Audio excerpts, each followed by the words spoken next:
One of the advantages of starting an ATM machine business is that you get to keep 100% of the ATM surcharge fees. Currently, the average ATM surcharge fee is $3, with some specialized for high demand locations charging even more, such as casinos, public festivals with ATMs on site, concert venues, sporting arenas, and so on. It is estimated that nearly one-third of all Americans use an ATM at least once per week. In the retail environment, the average ATM performs 6 to 10 transactions per day. So let's say that you make $3 per ATM transaction. At 6 to 10 transactions per day, that equates to a daily gross profit of $18 to $30. As a result, the monthly income potential of one ATM machine in a retail business can range between $540 and $900. In this video, you will learn how to start an ATM machine business. This video will be your first stepping stone, providing a practical step-by-step approach to starting your ATM business. We will go over topics such as conducting market research, conducting competitive analysis, writing a business plan, and raising money from angel investors. It is critical that you watch this video from the beginning to the end so that you can have a clear understanding of how to start an ATM machine business. The first thing you should do before starting a business is conduct market research.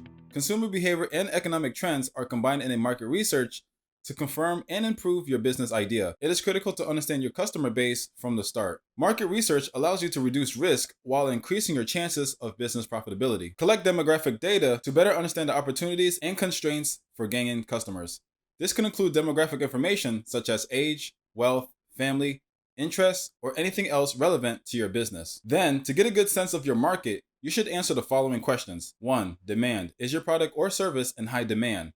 2. Market size. How many people are likely to be interested in your product? 3. Economic indicators. What is the income range and employment rate? 4. Locations. Where do your customers live and where can your business reach? 5. Market saturation.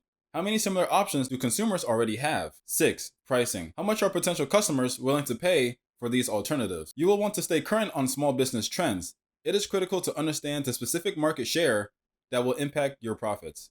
You can conduct market research using existing source, or you can conduct your own research and reach out directly to consumers. Existing source can save you a lot of time and energy, but the information may not be as tailored to your target audience as you would like. Use it to answer both general and quantifiable questions such as industry trends, demographics, and household incomes. Asking consumers directly can provide you with a more nuanced understanding of your specific target audience.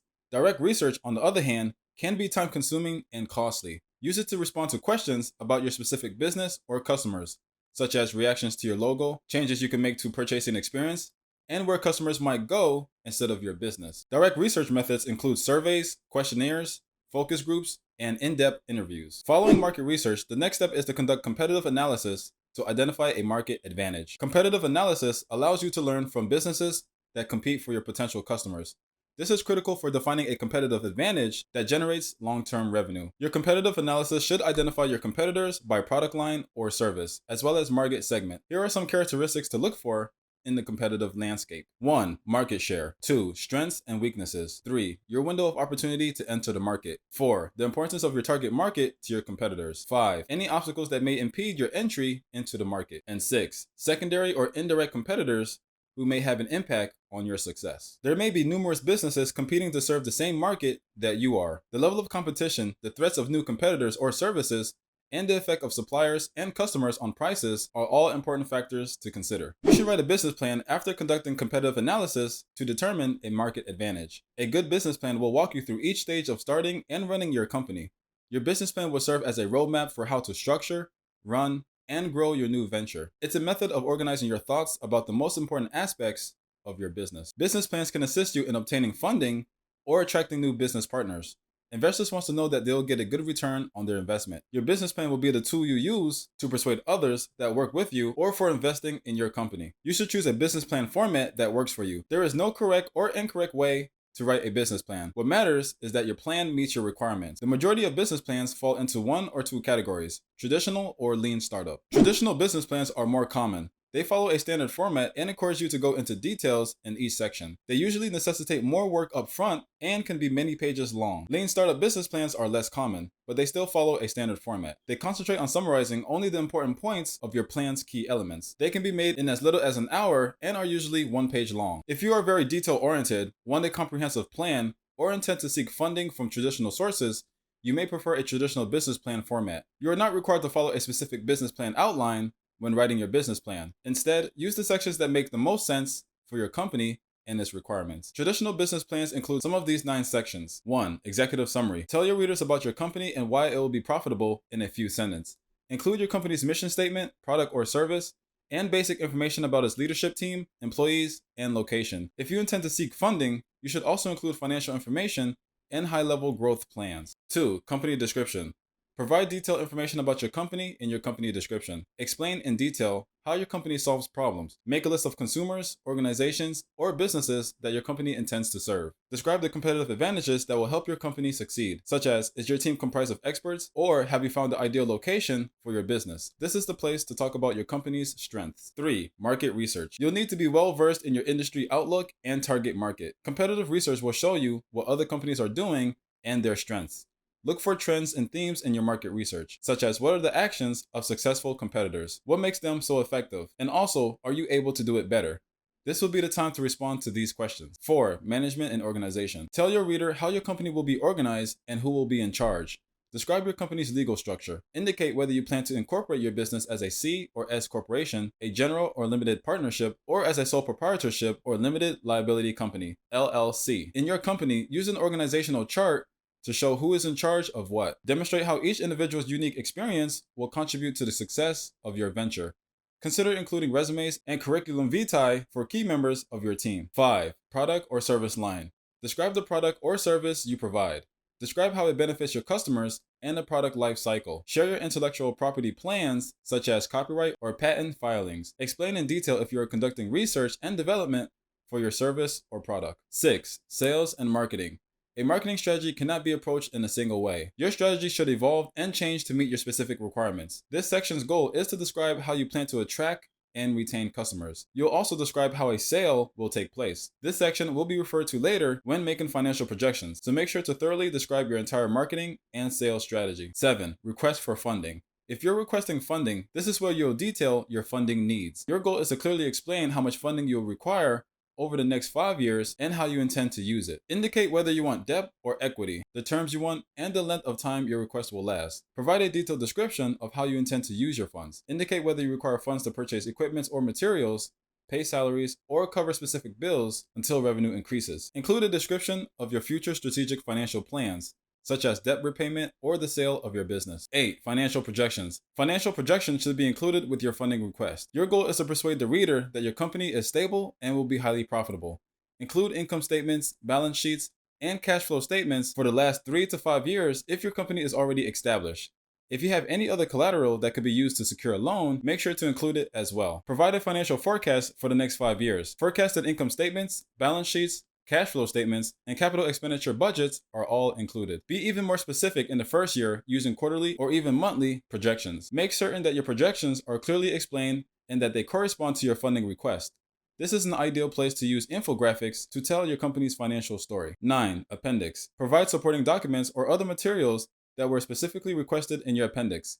Credit history, resumes, product pictures, letters of reference, license, permits, patents, legal documents, and other contracts are all common items to include. You may prefer a lean startup format if you need to explain or launch your business quickly, if your business is relatively simple, or if you intend to change and refine your business plan on a regular basis. Lean startup formats are diagrams that describe your company's value proposition, infrastructure, customers, and finances using only a few elements. They are useful for visualizing trade-offs and key facts about your company. A lean startup template can be created in a variety of ways. The following are the 9 components of a lean business plan. 1. Key partnerships. Take note of other businesses or service with which you will collaborate to run your business. Consider vendors, manufacturers, subcontractors, and other strategic partners. 2. Key activities. Make a list of the ways your company will gain a competitive advantage. Highlight activities such as selling directly to consumers or utilizing technology to participate in the sharing economy. 3. Key resources. List any resources you will use to provide value to your customers. Staff, capital, and intellectual property may be among your most valuable assets. Remember to take advantage of any business resources that may be available to women, veterans, Native Americans, and hub zone businesses. 4. Value proposition. Make a clear and compelling statement about your company's unique value to the market. 5. Customers' relationships. Describe how your customers will interact with your company. Is it automated or human to human? Should it be done in person or online? Consider the customer's experience from the beginning to the end. 6. Customer segments. When naming your target market, be specific. Because your business will not be for everyone, it is critical to have a clear idea of who your business will serve. 7. Channels. Make a list of the most important ways you'll communicate with your customers. Most businesses use a combination of channels that they optimize over time. 8. Cost structure. Will your company prioritize cost cutting or value additive initiatives? Define your strategy and then list the most significant costs associated with pursuing it. 9. Revenue streams. Describe how your company will make money. Direct sales, membership fees, and the sale of advertising space are a few examples. If your business has multiple revenue streams, make a list of all of them. Following the completion of your business plan, the next step is to secure funding for your venture. Starting a business costs money. One of the first and most important financial decisions most business owners make is how to fund their venture. How you choose to fund your business may have an impact on how you structure and run it. Every company has unique requirements, and no financial solution is one size fits all. Your personal financial situation and business vision will shape your company's financial future. Once you've determined how much startup funding you'll require, the next step is to determine how you will obtain it. Let's talk about how to fund your own business through self-funding. Self-funding, also known as bootstrapping, allows you to use your own financial resource to support your business. Self-funding can take the form of borrowing money from family and friends, using your savings account, or even tapping into your 401k. You retain complete control over your business when you self-fund, but you also assume all of the risk. Be cautious not to spend more than you can afford, and be especially cautious if you decide to withdraw funds from retirement accounts early. You could face costly fees or penalties, or you could jeopardize your ability to retire on time. So consult with the administrator of your plan and a personal financial advisor first. Another option is to raise venture capital from investors. Venture capital investments can provide you with the funding to start your business. Venture capital is typically offered in exchange for a stake in the company and an active role in its operation. In a number of important ways, venture capital differs from traditional financing. Typically, venture capital focuses on high-growth companies. Rather than debt, they invest capital in exchange for equity. They also take higher risk in exchange for potential higher returns, and it has a longer investment time frame than traditional financing. Mostly all venture capitalists will want a seat on the board of directors at the very least. As a result, be willing to give up some control and ownership of your company in exchange for funding. There is no certain way to obtain venture capital, but the process generally follows a standard sequence of basic steps. 1. Find an investor. Look for individual investors, also known as angel investors or venture capital firms. Make sure to conduct sufficient background research to determine whether the investor is reputable and has experience working with startup companies. 2. Share your business plan. Your business plan will be reviewed by the investor to ensure that it meets their investment criteria. Most investment funds focus on a specific industry, geographic region, or stage of business development. 3. Go through due diligence reviews. The management team, market, products and service, corporate governance documents, and financial statements of your company will be scrutinized by the investors. 4. Negotiate the terms. If they decide to invest, the next step is to reach an agreement on a term sheet that outlines the terms and conditions under which the fund will make an investment. 5. Investment.